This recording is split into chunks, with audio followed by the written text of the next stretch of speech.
नमस्कार, स्वागत है आपका अजीत अंजन जी के यूट्यूब चैनल पर। मैं हूं अशोक वानखड़े। आज प्रधानमंत्री आदरणीय नरेंद्र मोदी जी महाराष्ट्र में हैं। मुंबई में एक कार्यक्रम है, पालघर में एक कार्यक्रम है। महाराष्ट्र में आने के बाद उनका स्वागत काले झंडों से हुआ, क्योंकि कुल मिलाकर ये जो विरोध है, ये विरोध उसी एक्सीडेंट के तरफ ले जाता है जहां 9 महीने के अंदर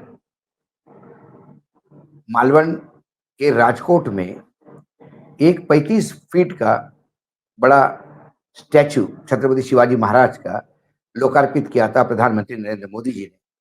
और 8 महीने के अंदर वो नीचे गिरा और उसमें कई टुकड़े हुए।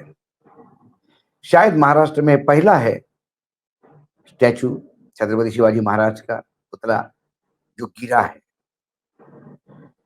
क्योंकि जो बड़े पुतले बनाए जाते हैं उसका स्ट्रक्चरल इंजीनियरिंग के साथ सारी चीजें का मुआयना होता है। हवा पानी भी इतना तेज नहीं था कि जिससे वो गिरा जाए।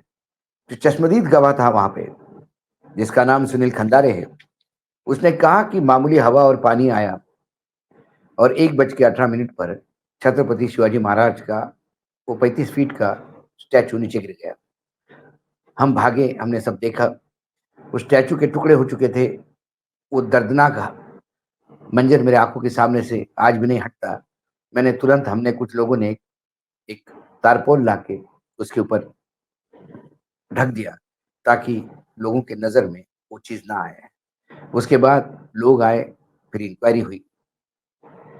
कुल मिलाकर महाराष्ट्र के उप मुख्यमंत्री देवेंद्र फडणवीस ने सबसे पहले ये वक्तव्य देके अपना पल्ला झाड़ दिया कि इसमें हमारा कोई लेना देना नहीं, ये इंडियन नेवी ने स्टैचू बनाया था और उनका ये फंक्शन था। उसके बाद महाराष्ट्र के जो कला संचालन विभाग है, सांस्कृतिक विभाग है, वहाँ के संचालक ने ये कहा कि क्योंकि छत्रपति शिवाजी महाराज का स्टैचू था और महाराष्ट्र में था, तो हमारे पास वो क्लियरेंस के लिए आया था।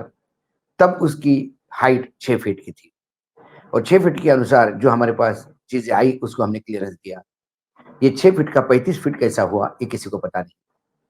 जिसको ये स्टैचू बनाने के लिए दिया गया, वो आदमी ने जीवन में इतना बड़ा स्टैचू कभी बनाया नहीं था। कहते हैं एकनाथ शिंदे के बेटे श्रीकांत शिंदे के वो दोस्त थे, उनके भी जीवन में पहला काम था। कुल मिलाकर जो खंडारे का जो कहना है, उसका ये कहना था कि ये ब्रॉन्ज का स्टैचू था, इसका ऊपरी वजन बहुत ज्यादा था, तो नीचे बेस भी उतना बड़ा बनाना था, वहां गलती हो गई। और ये स्टैचू असेंबल होने के बाद लोहे के एंगल्स को वेल्ड किया गया था और जो एंगल्स यूज किए गए थे वो इलेक्ट्रिकल पोल जैसे थे, इसलिए 8 महीने तो भी टिक गए।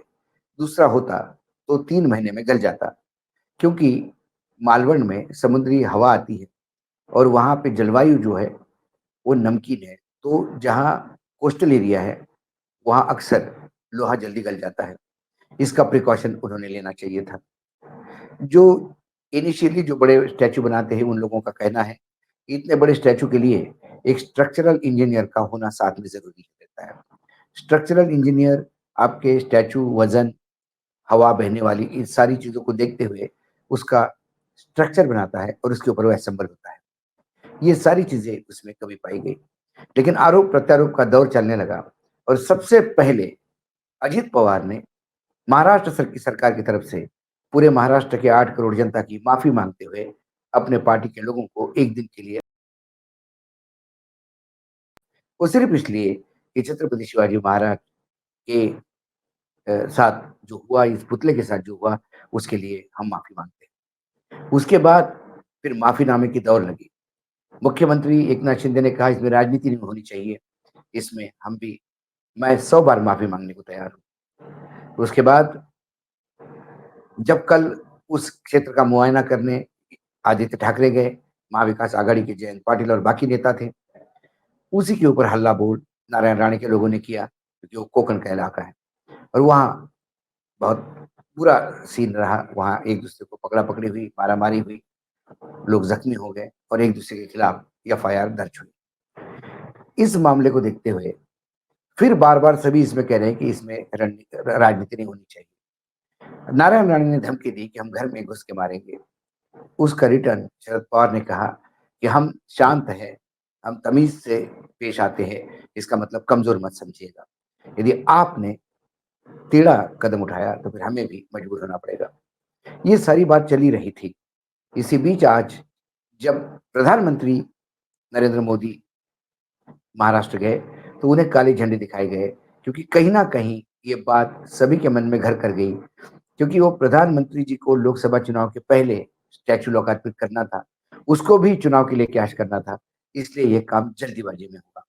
यदि ये काम इत्मीनान से होता तो शायद नहीं पड़ता। जल्दीबाजी का काम शैतान का, जैसा कि हमने पार्लियामेंट में देखा, पूरा होने के पहले प्रवेश हुआ। जैसा कि हमने राम मंदिर में देखा कि सब कुछ पूरा होने के पहले रामलला की प्राण प्रतिष्ठा हुई और पहली बरसात में सारी चीजें लोगों के सामने आ गई। ऐसा ही स्टैचू के साथ हुआ। अब सरकार कहती है कि हम जितना चाहे पैसा लगाएंगे और ये नया एक स्टैचू इरेक्ट करेंगे, लेकिन फिर लोगों का कहना है विधानसभा चुनाव के पहले जल्दी मत कीजिएगा, ये आराम से होता रहेगा। कुल मिलाकर आज छत्रपति शिवाजी महाराज की माफी मांगना ये प्रधानमंत्री की मजबूरी थी, क्योंकि ये आने वाले विधानसभा में इशू तो बनेगा, क्योंकि हजारों करोड़ रुपए का खर्चा हुआ।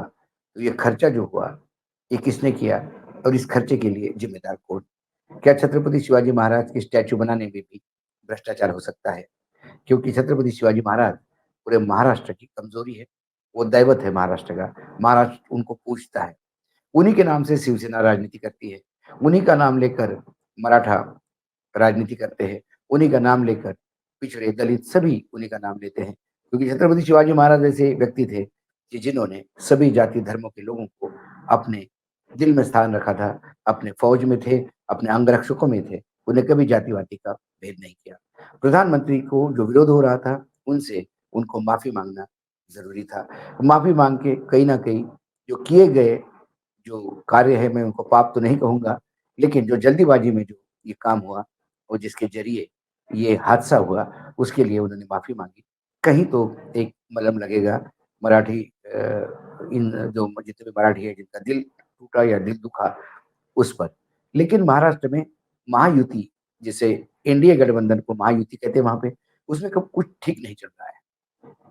एक तरफ अ, अजित पवार को लेकर संघ बहुत बुरी तरह से नाराज है। बीजेपी के लोग हमलावर है कि अजित पवार को महायुति से निकाल दो, और अब एकनाथ शिंदे के लोग भी हमलावर हो गए। कल एकनाथ शिंदे के कोटे के जो मंत्री है सावंत साहब, उन्होंने, तानाजी सावंत जो हेल्थ मिनिस्टर है, उन्होंने ये कहा कि मैं जब कैबिनेट में अजित पवार के साथ बैठता हूँ तो मुझे इतनी घिन आती है कि कैबिनेट के बाहर आके मुझे उल्टी आती है। इस वक्तव्य के बाद एकाएक अजित पवार का गुट आक्रामक हुआ। अजित पवार ने पहले ही महायुति के खिलाफ राष्ट्रीय जनगणना को, जातीय जनगणना को लेके अपना वक्तव्य दिया। और अजित पवार की भी स्थिति ये हो गई है कि ना उनके लिए मजबूर किया जा रहा है कि वो स्वयं ये महायुति छोड़ दे, क्योंकि शिंदे के लोग भी हमलावर है, बीजेपी भी हमलावर है। दूसरी तरफ शरद पवार ने वापसी के दरवाजे बंद कर दिए हैं। अजित पवार असमंजस की स्थिति में है, जाए तो जाए कहाँ? आखिर उनके पास राज ठाकरे और प्रकाश आंबेडकर को लेके ही कुछ नया थर्ड फ्रंट बनाने की बात हो सकती है, लेकिन उनका कोई वजूद नहीं। ऐसे में क्या अजित पवार को छोड़ के जो प्रोमिस उनको किए थे वो फुलफिल कर पाएंगे? क्या आने वाले समय में कोई गठबंधन महाराष्ट्र में बीजेपी के साथ करेगा? ये सवाल है। दिल्ली सोचती है कि एक बिहार मॉडल महाराष्ट्र में चलाया जाए, महाराष्ट्र में एकनाथ शिंदे को ही मुख्यमंत्री बनाया जाए और सत्ता पूर्ण रूप से दिल्ली संभाले, जैसा कि अभी है। दूसरी तरफ बीजेपी के कार्यकर्ताओं का कहना है यदि एकनाथ शिंदे को ही मुख्यमंत्री बनाना है तो बीजेपी उसके लिए क्यों काम करे? संघ, बीजेपी, दिल्ली और महाराष्ट्र, इसके बीच में इतनी दरिया हो गई है कि पूरा कैडर कंफ्यूज्ड है। ऐसे में एक नाम ये भी चल रहा है कि क्या दिल्ली से किसी को भेजकर महाराष्ट्र की बागडोर संभाली जाए और देवेंद्र को दिल्ली लाया जाए। लेकिन दिल्ली से कोई महाराष्ट्र जाने को तैयार नहीं और देवेंद्र दिल्ली आने को तैयार नहीं। ऐसे में देवेंद्र को लगता है कि थोड़ा जोर लगा दूं तो मैं शायद फिर से मुख्यमंत्री बनूं। लेकिन एकनाथ शिंदे बार बार अपने लोगों को कह रहे हैं कि मेरा सीधा अमित शाह जी से बातचीत हो रही है और अमित शाह जी ने मुझे प्रॉमिस किया कि मुख्यमंत्री मैं ही बनूंगा। आपको देवेंद्र फडणवीस या बावनकुळे जो अध्यक्ष है बीजेपी के, उनको सुनने की कोई जरूरत नहीं। इसी के बीच में गृह मंत्रालय ने एक परसेप्शन थ्रेट को देखते हुए शरद पवार जो सबसे बड़े क्षेत्र पे जो रणनीतिकार है महाविकास आघाड़ी के, और यदि शिवसेना बीजेपी को छोड़ के महाविकास आघाड़ी में आई और उद्धव ठाकरे मुख्यमंत्री बने, उसके पूर्ण शिल्पकार जो है, वो पूरी रणनीति जो है, वो शरद पवार ने तय की है। महाराष्ट्र आज के डेट में शिवसेना हो या कांग्रेस हो, महाविकास आघाड़ी जिसको हम इंडिया गठबंधन कहते हैं, वो पूर्ण रूप से शरद पवार चला रहे हैं और कोई शरद पवार के आगे जाता नहीं। ऐसे में शरद पवार को जब जेड सिक्योरिटी की जेड कैटेगरी की सिक्योरिटी अनाउंस हुई, तो शरद पवार जी ने कहा कि मुझे पता नहीं ये सिक्योरिटी किसके लिए है या मेरी सिक्योरिटी के लिए है कि मुझ पे नजर रखने के लिए है। ये विवाद ही चल रहा था। इसी बीच आज शरद पवार ने स्टेटमेंट जारी किया कि केंद्र सरकार ने जो मुझे सिक्योरिटी दी उनके लिए धन्यवाद, लेकिन मैं ये सिक्योरिटी लेना नहीं चाहता। जब तक मुझे थ्रेट परसेप्शन गृह मंत्रालय के पास क्या आया, मुझे किस बात की थ्रेट है, जब तक इसके डिटेल मेरे पास नहीं आएंगे, तब तक मैं ये जेड सिक्योरिटी स्वीकार नहीं करूंगा। ये एक नया डेवलपमेंट है महाराष्ट्र में। तो केंद्र ने दी हुई सिक्योरिटी शरद पवार ठुकरा रहे हैं, उन्हें लगता है कि केंद्र निगरानी रख रहा है। केंद्र इसके लिए वैसे भी बदनाम है। दूसरी ओर एजेंसियों का प्रकोप बरकरार है। एजेंसियों के डर से जो लोग इधर से उधर गए थे, वो वापस जाने में भी डर रहे हैं। अजित पवार के कुनबे को ये लग रहा है कि क्या अजित पवार चुनाव जितवा पाएंगे, तो बार बार शरद पवार के पास जा रहे हैं, लेकिन वहां दरवाजे बंद है। एकनाथ शिंदे के लोग इस बात पे आश्वस्त है कि एकनाथ शिंदे ही मुख्यमंत्री बनेंगे तो अपनी दुकान चलेगी, इसलिए वो चुप है। बीजेपी किसी भी हालत में अपने बलबूते पे ही चुनाव लड़ना चाहती है। वो भी एक वहां पे एक सेक्शन है जो कहते हैं कि पूरी 282 सीटें हमें लड़नी चाहिए।